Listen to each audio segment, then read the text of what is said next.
Hey, thanks for joining us this week. This is Nathan with Jones the Journey, and we have another RV tip for you this week. We have in our RV a Thetford toilet. It's a porcelain toilet. There are basically two brands of toilets in RVs. It's either Dometic or Thetford. With Dometic, the O-ring seal, and that's what we're going to be talking about today, is relatively easy to change out. You just reach in with a pair of needle nose pliers and you pull it out real quick. It's easy. With Thetford, it's a little bit different, at least with ours. You have to actually remove the toilet and take the toilet apart in two pieces and get in there and replace the seal. So that's what we're going to be doing today, showing you how to do that. And also, when you get the Thetford seal replacement kit, it also comes with the bottom seal. Since you're taking the toilet off of the base in order to bring it out and be able to get into it and work on it, they also give you the bottom O-ring seal, or bottom seal, that goes into that the toilet sits on as it goes into your black tank. So we're going to replace that today also. So we have that.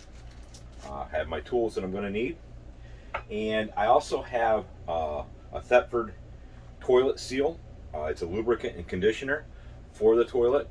What you do with this is once a year, if you're not full-time, at the beginning of the season, before you after you de-winterize everything, you take and you pour this into your toilet, into the top of your toilet, into the bowl, and you let it sit for 8 hours. And what it does is it conditions that rubber gasket, and it lubricates it, and that way you don't have problems with it closing. See, that's the problem we have now, is when we flush our toilet, the tank, the toilet bowl itself, doesn't hold water. So that's why we're replacing the seal. This helps to prevent that. It helps lubricate it so it slides closed easier, and it also conditions the rubber so it stays moist, supple, and be able to seal up right. If you are full-time, they recommend that you do this twice a year. So again, best time to do it probably is overnight. Pour it in when you go to bed, and in the morning when you get up, you're able to flush it, and you should be good to go. All right, so we are going to go into the bathroom and get started. Now, the first thing you need to do, actually two things probably you should do.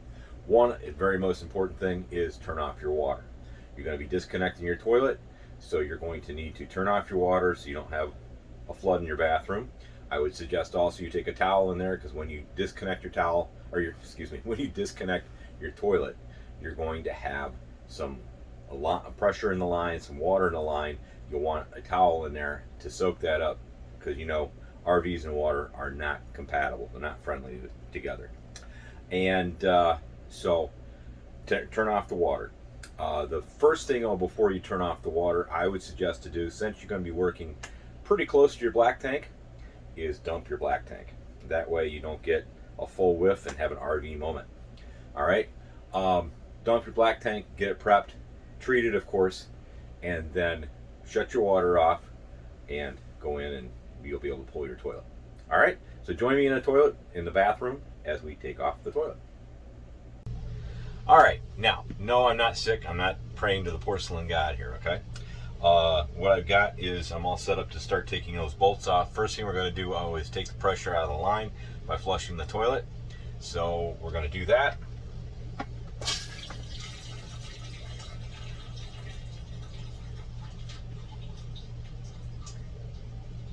Alright, and it stopped flushing. So the next thing I'm going to do is disconnect the water line in the back. And of course I have the towel in here to catch any excess water that was in the line, so it doesn't dribble all over the place. I've also set up a towel out in the hallway so that when I do get the toilet off of its stand and off the bolts, I can set it on that and I don't create a bigger mess for myself out in the hallway. So let me get that done and I'll show you where we're at. All right, now, one thing I forgot to tell you, make sure you have your gloves, okay? As we've been dealing with any kind of septic work, always put on your gloves, safety first. All right, so we've got the toilet off. It was held in place by two bolts like this. They slide right in there like that and fit up through the bottom of the toilet. Now, I had to use the wrench instead of a ratchet because there wasn't enough room in there to get a ratchet on it, okay? So just be aware of that. Make sure you have the right kind of tools. Now, what we're going to do is, the ring is on the bottom of this toilet, the first ring, the wax ring. It's what would be a wax ring in your house, okay? But to get it prepped and make sure we have this area clean to receive the new one, and we don't have any leaks because of stuff in the way, I've got some water and a scrubby and some paper towels. And obviously I'm going to throw this away when I'm done with it, but we're going to clean this out right here. Give it a little bit of a scrub down with this blue scrunchie.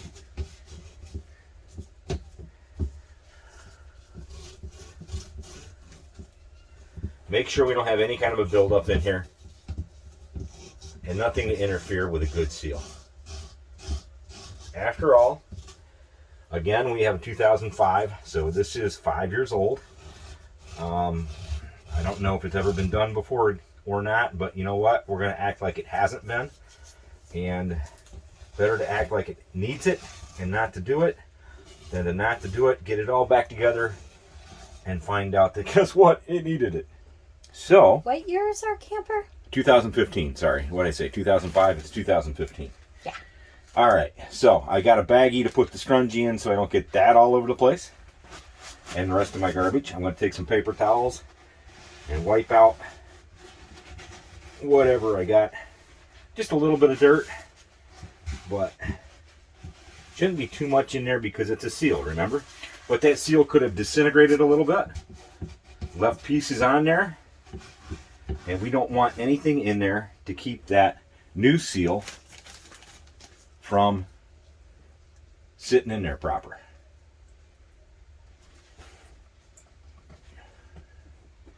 So I see a couple little spots here I'm going to hit again.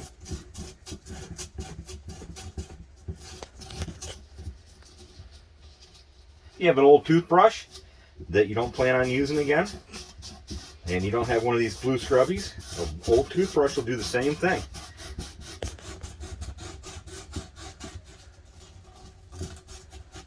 And I am definitely getting a little bit of residue out of here.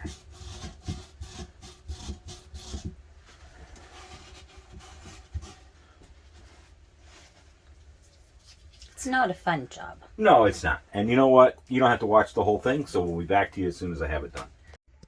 Okay, so I've cleaned this out as best I can, and by the looks of things in here, my ring is starting to disintegrate. So I flipped my toilet over, and not to show you the dirtiness of it, but yeah, my ring is really coming apart here. All right, so that's why they give you two rings to replace both at the same time.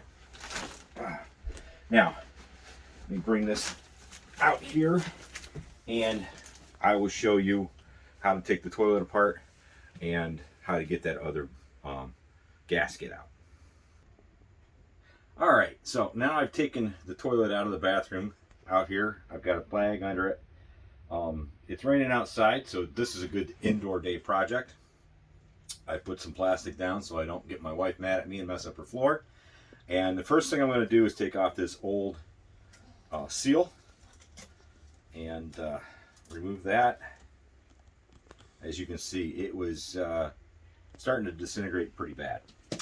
So I'm going to take and clean this off, where I'm going to put the new seal. That way there's nothing around it that's going to mess it up and cause it not to seal in there right. You know what COVID gave us? Something good COVID gave us? An overabundance of Clorox wipes.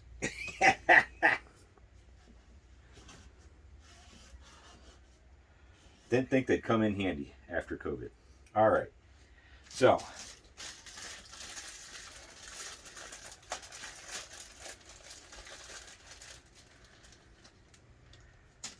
these are the two seals we have, okay? The bigger seal is going to be the seal that fits over the bottom of the toilet. Real simple to put on. It just slides right on just like that. Bada bing, bada boom. Bob's your uncle. No. Actually, he's my brother-in-law. But anyways, it very simply fits on. Okay? Now, to get to the other seal, what we have to do is flip the toilet onto its front, onto its nose. And there are two screws in here, bolts in here, that hold it together.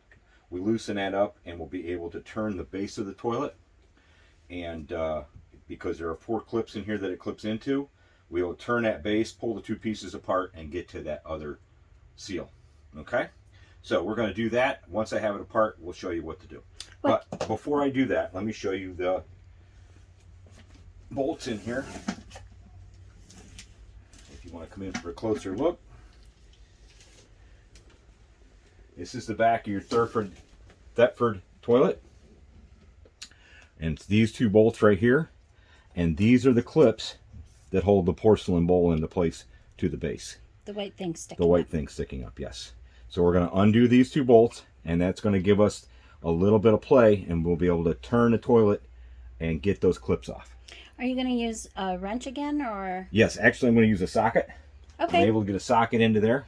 I've already measured to see what size I need. That way I got the right tool out. It's set for a flathead screwdriver, but I don't have a flathead screwdriver small enough to fit in there. And it is also a bolt head, so we're going to use that. I like using wrenches better, or ratchets better. But just remember not to over tighten it when you put it back together. A, it's porcelain, and B, it'll strip out quick. So you don't want to crack it, and you don't want to strip it out. Okay. Okay, got those bolts out. They took a little bit longer because they were pretty long bolts, and it's a little bit of a tight space. Got those bolts out. Now we just give this a little bit of a turn. Be careful of your hoses on the back. You do not want to rip them off or break them or anything like that. I'm going to set this down real gentle. And there is our seal. Okay. And to get that out, now that we've gone to all the other trouble, it's real simple. We just pull and replace it with the other one. Of course, we're going to clean up underneath of it. Make sure everything, just like we did with the other seal, is good. So it's going to give us a good, solid, clean seal. And then we'll put everything back together. And we will show you that process in just a couple minutes. Alright, so I've got that all cleaned up. I have my new seal. We're going to put the new seal exactly on the way it came off, which is flat side down. Right over top the ball, just like that. Okay? Then we're just going to take this. Lift it up, make sure you got it going the right direction. Whoops, there goes my seal. Careful not to lose the seal. Yeah, careful not to lose the seal. Line up the holes.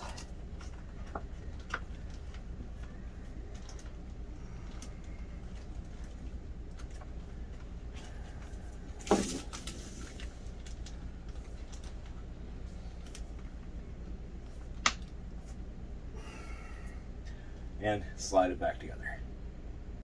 Alright, we interrupt this broadcast for a special update. Before you put everything back together, before you put the seal in, after I started to put the seal together and put it in there and started to put things together, I noticed it was a little bit of a gritty in there. So I took one of my putty knives and I scraped the outside of the bottom of the toilet bowl, right around here. There's a little bit of buildup around here. So I just took that flat putty knife and very gently, as to not hurt the porcelain, scraped that all off. As you can see, it's not as good as clean and new, but it's completely, there's no buildup on it. Okay? That buildup, was that from residue of the gasket that was there previously? Well, some of it probably gasket. Some of it was fecal matter. Or hard water? Or hard water residue or something like that. Minerals. Minerals, yes. Whether bodily minerals or water minerals, minerals nonetheless. Sorry, not to get too graphic for anybody or make anybody go, but he's had that feeling okay? since he started this project. Yes, I'm not a poop or a cleanup kind of guy, especially for bodily functions. But anyways, this is a necessity. So I've taken and make sure that my seal is clean because I got a little bit of dirt on it. I take a baby wipe, wipe it off, and this is all cleaned off. It's going to fit over top the ball, right up against there like that, nice and neat, just like it should. And away we go. All right, so we'll get it all back together, and we'll get you back to your regularly broadcasted tip of the week. Okay, we've got the base all back on. Make sure when you put the base back on that you check where your screw bolt holes are, that they line up right, okay? But also double check and make sure that your gasket hasn't slipped in the process of turning that into place and locking it into place. All right, and you can do that pretty easy by just pushing the foot pedal down and checking it, and then readjusting it just a little bit before you tighten everything up. And remember also that when you tighten up those bolts, not to over tighten them. You don't want to strip them out because all they are is going into plastic under there, okay? And that plastic will strip out very easy. And the other thing is you're in porcelain. You do not want to over tighten it and crack the porcelain. And now you're in a new toilet. All right, so I put my bolts back into place in here, and we're ready to set the toilet on and tighten those down. Then we'll hook the water up. Once that's all done, we will do a turn the water on and make sure that, first of all, I don't have any leaks back there where I reattach the water. Second of all, make sure that the gaskets aren't leaking. And third is to make sure that when I flush, everything works right. All right, and we'll get to that. We'll show you all that once I have these two bolts tightened down, and we're ready to rock and roll on the final test. Okay, toilet's back on its stand, bolts are tightened, the water's hooked back up. We've turned the water on, done a pressure test on it. I have no leaks. Yay, I did it right, yay! I also checked the hose, make sure I didn't mess up any of the other lines, because I didn't take any lines off. I'm not a big one for unhooking anything I don't have to unhook, because usually that's when I break stuff and then I got to go get more parts, and a half-an-hour project has now become a 3-day project. If you're anything like me, you understand. But listen, when you do the RV lifestyle, especially if you're full-time or even if you're part-time, if you do the work and especially the maintenance stuff yourself, you save yourself a ton of money, okay? Parts cost me $12 on Amazon, okay? 12 and change. If you were to take this to a shop, if you can get in to have them do it, you're looking at a much bigger cost because they charge you a lot per hour, plus they upgrade their parts and all that stuff. And I'm not knocking RV shops, they have to make money too. But if you can do it yourself, that's the whole thing about the RV lifestyle, is it's independence. It's being able to do it on your own. And as the more you RV, the more things that you have to fix and learn how to fix. And listen, if you call a repairman, and he comes and fixes it for you, which they can do. If you can't get a shop, of course, there's mobile repair guys that can come and do it for you. But again, they're going to charge you more than what you would charge yourself, okay? But if you watch them do it, the next time something happens and it needs to be done, you can do it yourself. Or, of course, there's always YouTube. Ring the bell, get the notification, like the video, and that's a Thetford toilet. Okay, you have to take it apart, put the thing in, where if you look, our last RV had a Dometic, and you can look for that YouTube video also. We did a video on changing that seal. So either one of those now are covered, all right? But anyways, we're all set. As you can see over here, if you looked into my toilet, I have water in my toilet. The seal is holding. So the new seal works, the bottom seal works, there's no leak around the bottom. We are all set to go. 2 thumbs up, and saved us a lot of money, just took some time. And hopefully we helped you with the video. Like I said before, if you liked it, please hit the like button, subscribe, and ring the bell so you get a notification when we post another video. We do all kinds of videos, not just travels, not just repairs, and not just thoughts from on the road, where we talk to you about why we wander. And that's the purpose of sharing the love of Jesus with others. So remember that. While you wander, share God's love, and we'll catch you next time on the road.